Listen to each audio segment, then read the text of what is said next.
ભાવનગરના આંબા ચોક વિસ્તારમાં મકાન ધરાશાયી થયું છે। 2 માળનું મકાન ધરાશાયી થતાં 2 મહિલા દબાયા હતા। મહિલા દબાઈ જતા ફાયર વિભાગનું રેસ્ક્યુ ઓપરેશન હાથ ધરાયું। બંને મહિલાઓને રેસ્ક્યુ કરીને હોસ્પિટલ ખસેડવામાં આવ્યા છે, પરંતુ આ ગોજારી ઘટના ભાવનગરમાં ઘટી, જ્યાં 2 માળનું મકાન હતું તે ધરાશાયી થયું।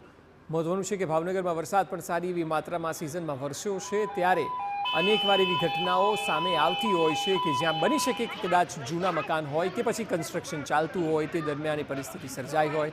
આંબા ચોક વિસ્તારમાં મકાન ધરાશાયી થયું છે। 2 મહિલાઓ ઇજાગ્રસ્ત થયા છે। વધુ માહિતી આપી રહ્યા છે સંવાદદાતા અજીત ગઢવી। અજીત, જણાવો કે શું માહિતી મળી રહી છે, કઈ પરિસ્થિતિઓ વચ્ચે આ મકાન ધરાશાયી થયું? અક્ષય, વાત કરવામાં આવે તો ભાવનગરમાં જે જૂનો વિસ્તાર છે, જે બજાર વિસ્તાર કહેવામાં આવે છે, એ આંબા ચોકને વિસ્તારની અંદર આ પ્રકારના જૂનવાણી ઘણા બધા મકાનો છે। જો કે અમુક મકાનોમાં લોકો રહેતા પણ નથી। અમુક મકાનોને મહાનગરપાલિકા દ્વારા નોટિસો પણ આપવામાં આવી છે। આ મકાન જે થોડી વાર પહેલા જે ઘટના બનવા પામી છે તે આંબા ચોકની અંદર જૂનવાણી 50 વર્ષ કરતા પણ વધારે સમયથી જર્જરિત થયેલું મકાન હતું। 2 માળનું તે મકાન અચાનક જ અત્યારે સતત ઝરમર વરસાદને લીધે જર્જરિત થઈ ગયું હતું। વધારે પડતું ભેજના લીધે ધરાશાયી થયું હતું।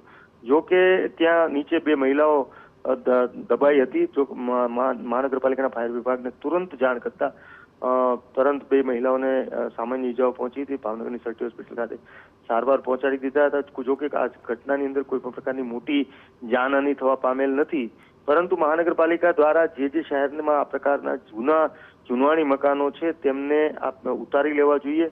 આ પ્રકારે ભલે ખાલી કરાયા ના રહેતા હોય, પરંતુ આ પ્રકારે ઊભા મકાનો પણ જર્જરિત થતા લોકોને જાનહાનિની શક્યતાઓ રહેલી છે, જેને લઈને મહાનગરપાલિકા ચોક્કસપણે નોટિસો આપવાની કામગીરી કરે છે કે અમુક જગ્યાએ ખાલી પણ કરાવ્યા છે।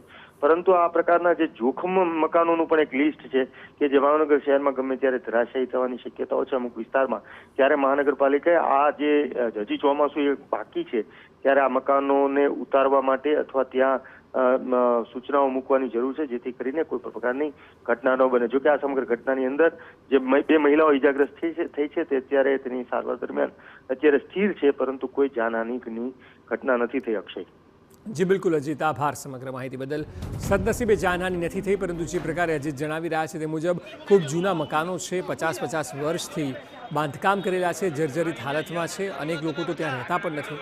એ સ્થિતિમાં મકાન ધરાશાયી થયું છે, જે જોખમી ઝોનની જ આ સોસાયટી અથવા તો એ વિસ્તાર છે।